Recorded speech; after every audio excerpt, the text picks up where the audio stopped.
إن الحمد لله نحمده ونستعينه ونستغفره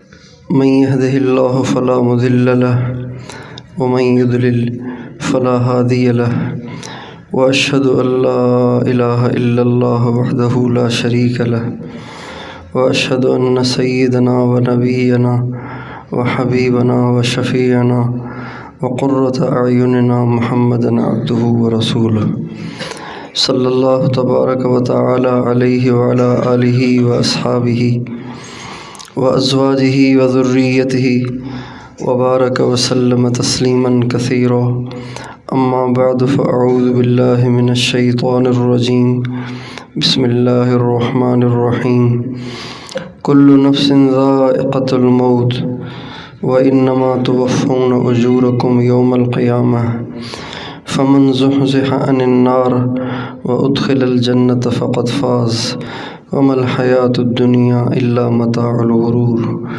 سبحان ربك رب العزة عما يصفون وسلام على المرسلين والحمد لله رب العالمين اللهم صل على سيدنا محمد وعلى آل سيدنا محمد وبارك وسلم۔ میرے محترم بھائی اور دوستو اور عزیز طلبہ، دنیا میں جو بھی آیا ہے اس کو فنا ہونا ہے، اس کو اس دنیا سے جانا ہے۔ انسان دنیا میں رہ کر یہ اپنا ذہن بنا لیتا ہے کہ میں نے ابھی اور رہنا ہے، ابھی تو بہت دیر ہے، ابھی تو بڑی لمبی زندگی ہے۔ لیکن زندگی لمبی نہیں ہے، زندگی بہت مختصر ہے۔ آپ دیکھیں کتنی تیزی کے ساتھ آپ کا یہ سال پورا ہو گیا، پتہ ہی نہیں چلا۔ اگلا سال بھی اسی طرح گزر جائے گا، اس سے اگلا سال بھی گزر جائے گا۔ اب آپ کا امتحان قریب ہے، اس سارے سال میں جو کچھ کیا ہے وہ سامنے آ جائے گا۔ تو یہ دنیا کے امتحان آخرت کے امتحان کا ایک چھوٹا سا نمونہ ہے۔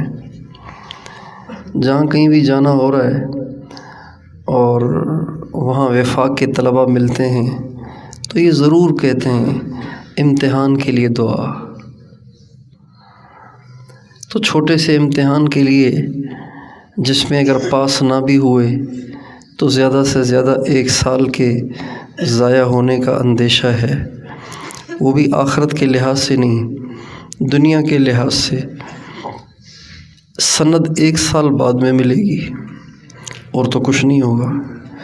اس سال میں جو نمازیں پڑھیں وہ بھی برقرار ہیں، فیل ہونے والے سال میں جو تکرار کیے اس کا اجر بھی برقرار ہے، جو مطالعے کیے اس کا اجر بھی برقرار ہے، جو اور نیکیاں کیں ساری نیکیاں برقرار ہیں۔ صرف اتنا ہے کہ سند 1 سال تاخیر سے ملے گی۔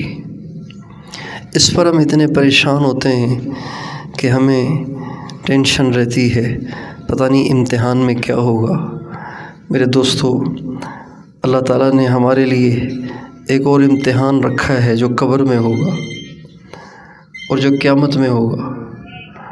اللہ کے سامنے پیشی ہوگی اور دنیا میں جو کچھ کیا ہوگا وہ سب کھرا کھوٹا ظاہر ہو جائے گا، اور اس دن کوئی نقل بھی نہیں کر سکے گا، اور کوئی سفارش اور کوئی رعایت بھی نہیں ہوگی، اس لیے کہ حساب لینے والے خود اللہ تعالیٰ ہوں گے۔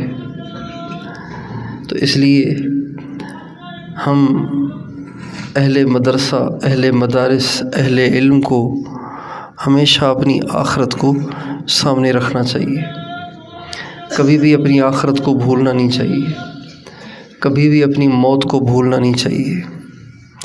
جو لوگ موت کو یاد رکھتے ہیں ان سے گناہ نہیں ہوتے، جو لوگ موت کو بھول جاتے ہیں شیطان اور نفس ان سے کتنے گناہ کراتا رہتا ہے اور ان کی نیکیوں کو تباہ کرتا رہتا ہے ان کی نیکیوں کو برباد کرتا رہتا ہے۔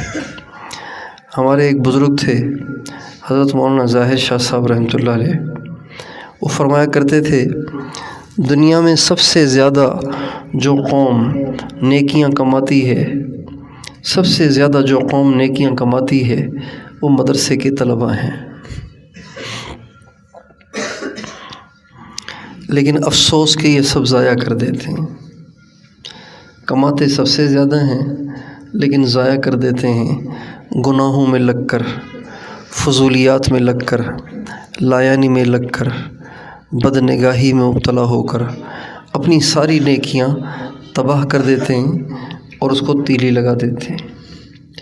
لیکن اگر مدرسے میں پڑھنے والے طلباء کو موت یاد رہے، مرنا ہے، اللہ کے سامنے پیشی ہے، ایک وہ بھی امتحان ہے جو لینے والا خود اللہ ہوگا، قیامت کے دن پیشی ہوگی، حساب کتاب ہوگا، اگر یہ منظر طلباء کے سامنے رہے تو کبھی بھی ان سے فضولیات اور لغویات اور ان سے گناہ نہ ہو۔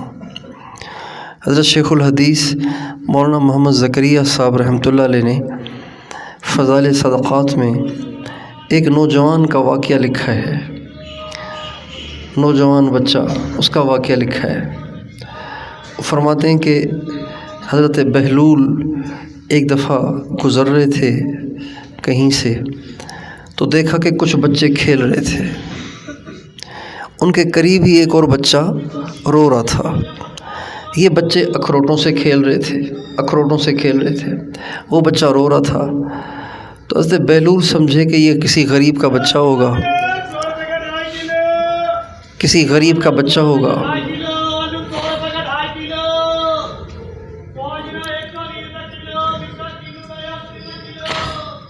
کسی غریب کا بچہ ہوگا، پیسے نہیں ہوں گے، اخروٹ پاس نہیں ہوں گے، اس لیے رو رہا ہوگا کہ کاش میرے پاس بھی پیسے ہوتے تو اخروٹ ہوتے، میں بھی ان کے ساتھ کھیلتا۔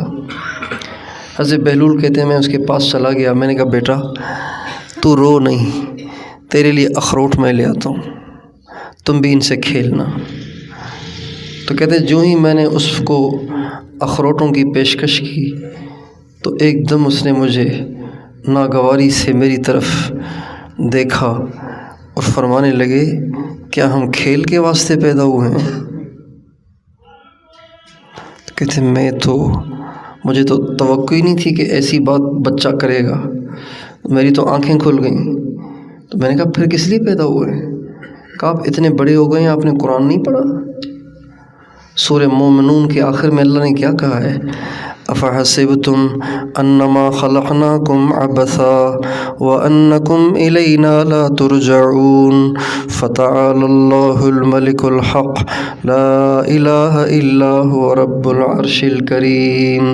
یہ قرآن کی آیت پڑھ دی، آپ نے نہیں پڑھا قرآن؟ اس میں کیا لکھا ہوا ہے؟ اللہ تعالیٰ کہتے ہیں تم کھیل کے لیے نہیں بنے، تم بیکار نہیں بنے، اور تمہیں ہمارے پاس لوٹ کے آنا ہے، حساب دینا ہے۔ حضرت بہلول کہتے ہیں کہ اس کی یہ سوچ دیکھ کر میں تو حیران رہ گیا، کتنا اچھا بچہ ہے، کتنا سمجھدار بچہ ہے۔ تو میں نے کہا بیٹا تو بڑا حکیم معلوم ہوتا ہے، مجھے کچھ نصیحت تو کر۔ کہ بہلول میں کیا نصیحت کروں، بس میں دیکھ رہا ہوں کہ دنیا کے لوگ دنیا کی طرف دوڑ رہے ہیں اور دنیا کا رخ کسی اور طرف ہے، اور موت ان کے سر پہ کھڑی ہوئی ہے، روزانہ موت ان کے پیچھے دوڑ رہی ہے اور یہ موت سے بھاگتے چلے جا رہے ہیں، اور یہ کب تک بھاگیں گے؟ آخر ہی موت ان کو پکڑ لے گی۔ جوانوں کی جوانیاں ڈھل رہی ہیں، پیسے والوں کا پیسہ ان کا ساتھ چھوڑ رہا ہے، آخرت قریب آ رہی ہے اور دنیا دور ہو رہی ہے۔ یہ باتیں جو کیں تو حضرت بہلول کہتے ہیں کہ اس بچے کی کیفیت ایسی تھی کہ وہ نصیحت بھی کر رہا تھا اور اس کی آنکھوں سے زار و قطار آنسو بھی بہ رہے تھے، اتنا نیک بچہ۔ کہتے ہیں اس کی نصیحت سنتے سنتے میں بے ہوش ہو گیا، اتنا اس کی زبان میں اثر تھا کہ میں بے ہوش ہو گیا۔ جب مجھے ہوش آیا تو میں نے دیکھا کہ وہ بچہ جا چکا تھا۔ تو وہ جو اخروٹوں سے کھیل رہے تھے ان سے پوچھا یہ بچہ کون تھا جو یہاں کھڑا ہوا تھا؟ کہنے لگے یہ امام حسین کی اولاد میں سے ایک بچہ تھا۔ تو اگر ہمارے مدرسے میں پڑھنے والے طلباء کو آخرت کی سوچ رہے، موت کی یاد رہے، آخرت کا دھیان رہے، جنت کا شوق رہے، جہنم کا خوف رہے، اللہ کے سامنے پیشی کا استحضار رہے، تو کبھی بھی ان سے گناہ نہیں ہو سکتا۔ ہمارے اکابر کا یہی امتیاز ہے کہ ان کی سوچ پاکیزہ ہو گئی تھی، وہ فضولیات میں اپنا وقت ضائع نہیں کرتے تھے، لغویات میں اپنا وقت ضائع نہیں کرتے تھے۔ ہمارے طلباء مدرسے میں رہتے ہوئے بھی اپنے اوقات کو بہت ضائع کرتے ہیں، اور جب یہاں سے چلے جاتے ہیں چھٹیوں میں، 2 مہینے کی چھٹی، 2.5 مہینے کی چھٹی، پھر تو کھلی چھٹی ہے، نامی اس کا چھٹی ہے، اس کا نامی چھٹی ہے، تو پھر گھروں میں موبائل بھی تو ہیں، گھروں میں موبائل ہیں بڑے بڑے، اور جو وہاں کے رہنے والے کرتے ہیں، یہاں سے جا کر 9 مہینے 9.5 مہینے اس مقدس ماحول میں گزارنے والے بھی وہاں جا کر وہی کرتے ہیں۔ ہمارے استاد حضرت مولانا جمشید صاحب فرما کرتے تھے، گنگا گئے تو گنگا داس، جمنا گئے تو جمنا داس، جہاں گئے وہیں کے روپ میں ڈھل گئے، جہاں گئے وہیں کے ماحول میں گھل گئے، دینداروں میں رہے تو دیندار نظر آنے لگے، دنیا داروں میں گئے تو دنیا دار بن گئے۔ میں پہلی دفعہ جب تبلیغ میں نکلا، کالج میں پڑھتا تھا، تو طبیعت میں شرارت تھی، تو جب ہم نکلے تو میرے جو بابا تھے انہوں نے مجھے خط لکھا، موبائل نہیں تھے، PTCL بھی نہیں تھا، خط لکھا، اس میں لکھا، بیٹا ہم نے تیری جدائی برداشت کی ہے اور تیری جدائی میں ہم پاگل ہو گئے ہیں، لیکن ہم اس کو سہ رہے ہیں اس امید پر کہ تو وہاں سے مکھن بن کے آئے گا۔ پھر نیچے لکھا، بیٹا دہی بن کے نہ آنا، مکھن بن کے آنا۔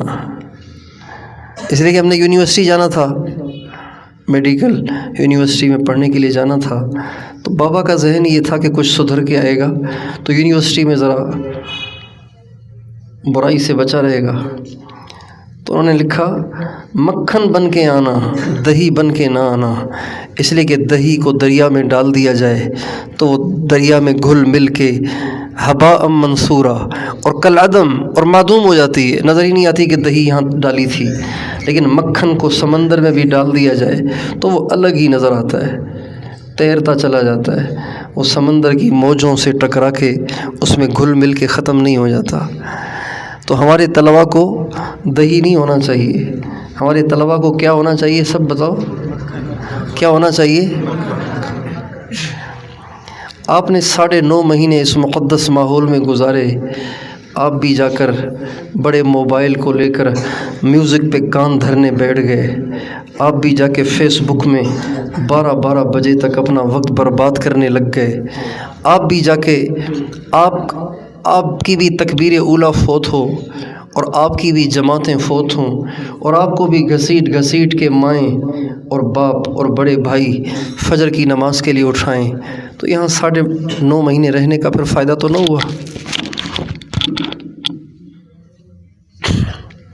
یہاں جو 9.5 مہینے اس قربانی کے ساتھ آپ نے اوقات گزارے، اس کا فائدہ تو نہ ہوا۔ اس لیے ہر ماحول میں اپنے نظریے پر، اپنے طریقے پر، اپنے روپ پر، اپنے اسٹائل پر وہ مضبوط رہے گا جو دل کی گہرائیوں سے اسے اپنانے والا ہوگا۔ جو گاڑی دھکا اسٹارٹ ہوتی ہے نا، وہ اتنی ہی دیر چلتی ہے جب تک اس کو دھکے کا اثر ہوتا ہے، اور جو دھکا اسٹارٹ نہیں ہوتی وہ چلتی ہے۔ جو طلبہ مدرسوں میں فجر میں اٹھانے سے اٹھتے ہیں اور سختی سے تکرار کرتے ہیں، سختی سے مطالعہ کرتے ہیں، پابندیوں سے موبائل سے بچتے ہیں، نگرانی سے چلتے ہیں، وہ طلبہ گھر جا کے کبھی بھی دین پہ نہیں چلتے، کبھی بھی نہیں چلتے، اس لیے کہ جس ڈنڈے سے یہاں چل رہے تھے وہاں وہ ڈنڈا ہے نہیں، جس روب اور سختی سے یہاں چل رہے تھے وہ روب اور سختی وہاں ہے نہیں، اس لیے کہ آپ جائیں گے تو آپ کی والدہ بھی آپ کے انتظار میں ہیں، آپ کے والد بھی آپ کے انتظار میں ہیں، آپ کے بھائی بہنیں بھی آپ کے انتظار میں ہیں، تو وہ تو نہیں کہیں گے، وہ کہیں گے یہ تو بڑا پہنچا ہوا بزرگ ہے، آخر یہ سارا سال مدرسے میں رہتا ہے تو یہ تو پہنچا ہوا بزرگ ہے، اب اس کو ہم کیا کہیں۔ اس لیے میرے دوستو، میرے عزیزو، آپ سب سے یہ درخواست ہے، اپنی آخرت کو سامنے رکھو،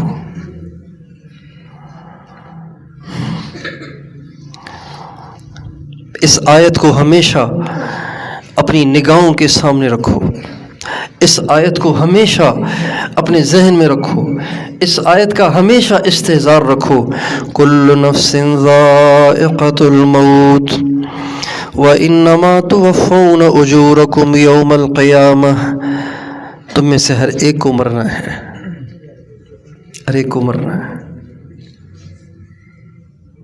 طلبہ کا عام طور سے ذہن یہ ہوتا ہے کہ ہم نے تو نہیں مرنا، ہم فارغ ہوں گے، امامت کریں گے، پھر ہمارا بچہ بھی فارغ ہو کے آئے گا، پھر اپنے مصلی پہ اس کو کھڑا کریں گے، پھر کہیں جا کے مریں گے۔ ایسے نہیں ہے، ہم نے بہت سے طلبہ کے جنازے پڑھائے ہیں، بہت طلبہ کے جنازے پڑھے ہیں۔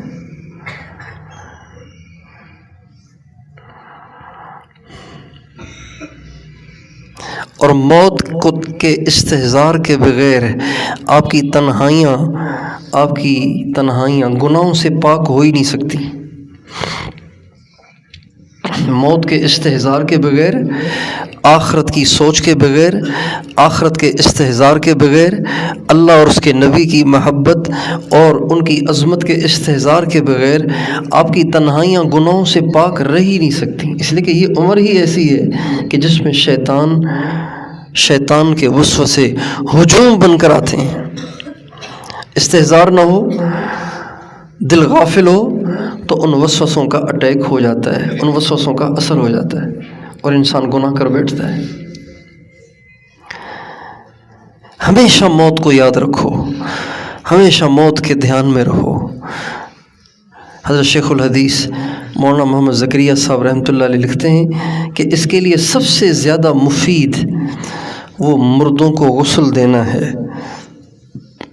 ہمارے حضرت شیخ مولانا زکریا صاحب رحمۃ اللہ علیہ کا معمول تھا، حالانکہ اتنے بڑے عالم تھے، اتنے بڑے شیخ تھے اور ایک دنیا ان کے پیچھے تھی، لیکن ان کا معمول رہا، ہمیشہ معمول رہا کہ آس پاس شہر میں کسی محلے، کسی قوم، کسی شخص کا انتقال ہوتا تو بن بلائے آپ غسل دینے پہنچ جاتے تھے اور غسل دیتے تھے، اور غسل دیتے ہوئے یہ تصور کرتے تھے کہ یہ میت کسی اور کی نہیں، یہ میت زکریا کی ہے۔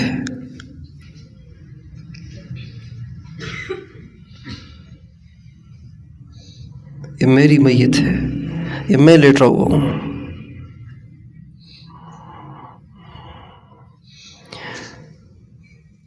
کسی کا بھی جنازہ ہو تدفین میں ضرور جاتے تھے، غسل میں ضرور جاتے تھے، اور یہ سوچتے رہتے تھے کہ زکریا ایک دن تو نے بھی اس لحد میں اترنا ہے۔ تو اس لیے آپ سارے نوجوانوں سے درخواست ہے، اس چار دیواری کے باہر قیامت برپا ہے، قیامت، وہ تمام نشانیاں جو اشراط الساعت کے نام سے احادیث میں وارد ہوئی ہیں، ان میں اکثریت چار دیواری سے باہر پوری ہو چکی ہے۔ تباہی ہے، تباہی ہے، تباہی ہے، فتنے اور فساد کا عروج ہے، فحاشی کا عروج ہے، عریانی کا عروج ہے، بے دینی اور بے حیائی کا عروج ہے، انتہا ہے۔ بے حیائی اپنے منتہا کو جا پہنچی ہے، فحاشی اپنے منتہا کو جا پہنچی ہے۔ اگر آپ کو قیامت کا استحضار نہ ہوا، آپ کو موت کا استحضار نہ ہوا، تو یہاں سے باہر جا کے جو جال پھیلے ہوئے نا شیطان نے پھیلائے ہیں، آپ بھی اس میں پھنس جائیں گے۔ چار دیواری سے باہر جال پھیلے ہوئے ہیں، پھنس جائیں گے، آپ بھی پھنس جائیں گے۔ کتنے طلبہ ہیں جو چھٹیوں میں گئے اور کسی فتنے میں مبتلا ہو جاتے ہیں، یا تو پڑھائی چھوڑ دیتے ہیں، یا پھر نہ ادھر کے رہتے ہیں نہ ادھر کے رہتے ہیں۔ اس لیے آپ سب سے یہ درخواست ہے، اپنی موت کو یاد رکھو، اپنی آخرت کو یاد رکھو، اور جب یہاں سے چھٹیوں میں گھر جاؤ تو اس نیت سے نہ جاؤ کہ چھٹی مزے کریں گے، یہاں تو قید و بند میں تھے، یہاں تو جیل میں تھے، اب کھلی چھٹی ہے۔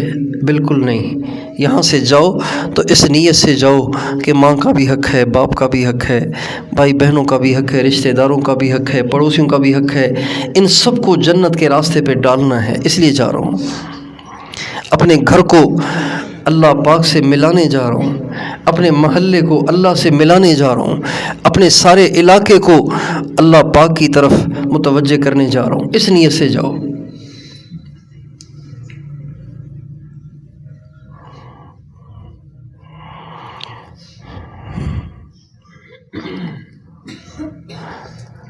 اگر گھر جا کر یہاں سے زیادہ تکبیر اولیٰ کا اہتمام کیا تو پھر یہ اس بات کی دلیل ہے کہ یہاں آپ کا پہلی صف میں نماز پڑھنا اللہ کے لیے تھا۔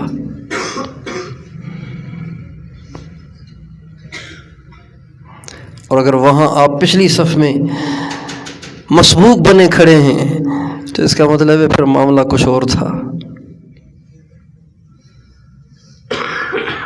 حضرت خالد بن ولید رضی اللہ تعالیٰ عنہ کی کارکردگی سے ہمیشہ حضرت ابوبکر صدیق خوش ہوتے تھے،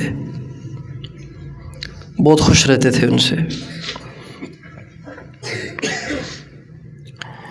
تو حضرت ابوبکر صدیق نے اپنے زمانے میں حضرت خالد کو بہت آگے رکھا، حالانکہ یہ بات کے ہیں، ابتدائی دور کے نہیں ہیں، بات کے ہیں، لیکن ان کی کارکردگی، ان کی صلاحیتوں، ان کے اخلاص اور ان کی جرت، ان کی دلیری کو مد نظر رکھتے ہوئے حضرت ابوبکر صدیق نے ہمیشہ ان کو آگے رکھا۔ اور چونکہ حضرت ابوبکر صدیق نبی کریم علیہ الصلوۃ والسلام سے انتہا درجے کا عشق رکھتے تھے، اور آپ علیہ السلام نے حضرت خالد بن ولید کے بھائی سے، ولید ابن ولید سے فرمایا تھا کہ خالد سے کہنا کہ اس جیسا سمجھدار اسلام سے اب تک کیوں دور ہے، اگر وہ ہمارے پاس آ جائے تو ہم اسے اوروں سے آگے رکھیں گے۔ یہ اسلام لانے سے پہلے ہمارے نبی نے ان کو پیشکش کی تھی۔ تو حضرت ابوبکر صدیق اپنے محبوب کی اس بات کی پاسداری کے طور پہ ہمیشہ حضرت خالد کو آگے رکھتے تھے۔ لیکن جب حضرت خالد کا نام بہت زیادہ مشہور ہو گیا اور یہ بات مسلمانوں کی زبانوں پہ آنے لگی کہ خالد جائے اور فتح نہ ہو، یہ نہیں ہو سکتا، تو یعنی یہ گویا ذہن بننے لگا کہ فتح خالد کے ساتھ جڑی ہوئی ہے، جبکہ فتح خالد کے ساتھ نہیں بلکہ فتح تو اسلام کے ساتھ جڑی ہوئی ہے۔ تو حضرت عمر نے جب خلیفہ بنے تو اس مسلمانوں کی اس سوچ کی اصلاح کی نیت سے حضرت خالد کی طرف پیغام بھیجا، حضرت بلال کو پیغام دے کر بھیجا کہ تم جاؤ اور جا کے ابو عبیدہ سے کہو کہ ہم نے خالد کو معزول کر لیا اور ہم نے تمہیں امیر بنا دیا۔ چنانچہ حضرت خالد کے پاس جب یہ پیغام پہنچا تو حضرت خالد نے، امیر کے پاس جھنڈا ہوتا ہے، وہ جھنڈا حضرت ابو عبیدہ کو بھیج دیا اور فرمانے لگے ہم تو پہلے بھی سپہ سالار ہونے کی وجہ سے نہیں لڑتے تھے، ہم جس ذات کی وجہ سے لڑتے تھے وہ ذات اب بھی باقی ہے۔